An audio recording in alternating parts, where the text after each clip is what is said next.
For today's lesson, we're going to talk about exponents. So first off, knowing what the word evaluate means. The word evaluate means to find the value of. So we are just essentially answering the question. We're finding out what the simplified value would be. A power is the product of multiplying a number by itself. It is represented with a base number and an exponent. So in this example, 5 is the base and 2 is the exponent. So 5 is our base, that's the big number in it. And our exponent is 2. So that means the base tells us what number we're actually multiplying. So the 5 is the number that's being multiplied, and the exponent tells how many times the base number is being multiplied. So 5 to the second power means 5 is being multiplied twice. Let's look at the different forms that we're going to be writing these in. So we have standard form, which is just exponential form, how we normally see it. It's written as a base with an exponent. So 6 to the 8th power, that is in standard form. It has the exponent there. Expanded form, if you think about the word expand, you're stretching it out. So when we actually show what it means, we're stretching it out here, that is expanded form. 5 times 5 times 5, showing what's being multiplied. And then, as we said, evaluate is finding the value of. So if we see 2 to the 3rd power, to evaluate that, we would be doing 2 times 2 times 2, because it's being multiplied 3 times. And remembering, 2 times 2 is 4, 4 times 2 is 8. So if we were evaluating 2 to the 3rd power, we would get our answer of 8. So let's practice doing this in the different forms. First off, looking at standard form and remembering that is exponential form. And if you need to use a calculator for some of these, you can. For standard form, we shouldn't have to. We're not actually finding the answer. I'm just writing this with an exponent. So 7 is the number that's being multiplied. And the number of times it's being multiplied, 1, 2, 3, 4, 5, 6 times. So 7 to the 6th power is that in standard form. Here, the number that we are multiplying is 9. The amount of times we are multiplying it, 1, 2, 3, 4 times. So 9 to the 4th power is the standard form. Don't freak out when you see fractions. Again, we're not doing any calculations here. We're just writing this out. So I'm going to put in parentheses. The number we are multiplying is 1/4. And the amount of times, 1, 2, 3 times. So 1/4 to the 3rd power. Again, we have the fraction. The number that we are multiplying is 2/5. The amount of times, 1, 2, 3, 4, 5 times. So 2/5 to the 5th power.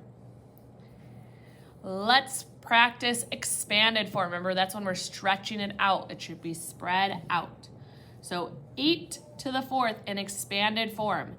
8 is our base. That is the number we are multiplying. And we are doing it 4 times. So 1, 2, 3, 4. 14 to the 3rd power. 14 is our base. That's the number we are multiplying. 1, 2, 3 times. 3 to the 7th power. 3 is our base. That's the number we are multiplying. 1, 2, 3, 4, 5, 6, 7 times. Not actually calculating, just writing what it represents.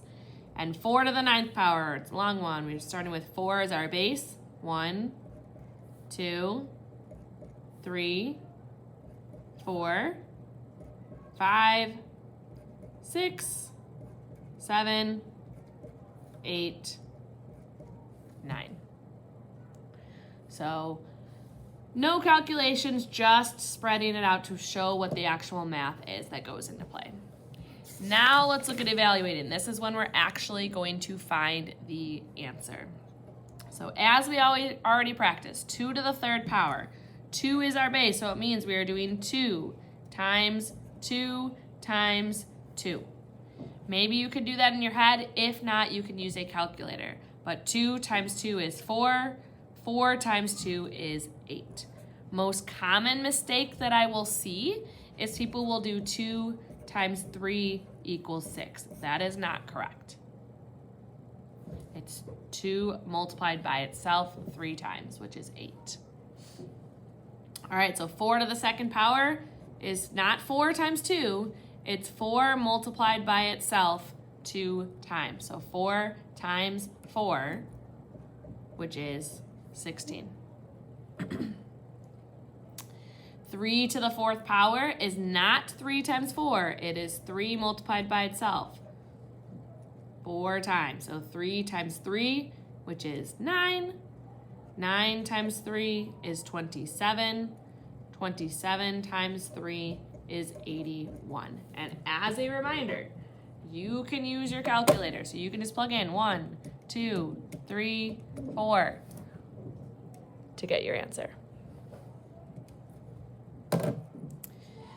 6 to the third power is not 6 times 3. It's 6 multiplied by itself 3 times. 6 times 6 is 36. 36 times 6, maybe you need a calculator for that, is 216. All right, and then fractions. Again, we don't need to be afraid of them. It's still the same process. It's 1/2 that we are multiplying. So I'm doing 1/2 to the third power, so 3 times. 2, 3. Whoopsies. We should get a fraction answer. When I'm multiplying, I'm just going to multiply on the top. 1 times 1 is 1. 1 times 1 is 1. So the top is 1. On the bottom, I'm doing 2 times 2 times 2. So 2 times 2 is 4. 4 times 2 is 8. So we just get 1/8. Let's try that again. So 1/5 to the second power, that is 1/5 multiplied by itself twice. So 1/5 times 1/5. On the top, we are multiplying 1 times 1, which is 1. On the bottom, we are multiplying 5 times 5, which is 25. And then looking at powers of 10, because powers of 10 work a little bit different. We can do them normally, but I'm going to show a little bit of a shortcut. So 10 to the third power, that still means we are multiplying 10 by itself 1, 2, 3 times. If I plug this into my calculator, 10 times 10 is 100. 100 times 10 is 1,000. But there is a little trick. So if we look at this, it is 10 to the third power, and our answer has 3 zeros in it. So a trick is, when you're just doing powers of 10, you can write a 1, and then whatever the power is how many zeros should follow after. So to the 5th power should have 1, 2, 3, 4, 5 zeros in it. And again, you can always double check by plugging that into the calculator. So 10 to the 9th power should be a 1 followed by 1, 2, 3, 4, 5, 6, 7, 8, 9 zeros. And that's it.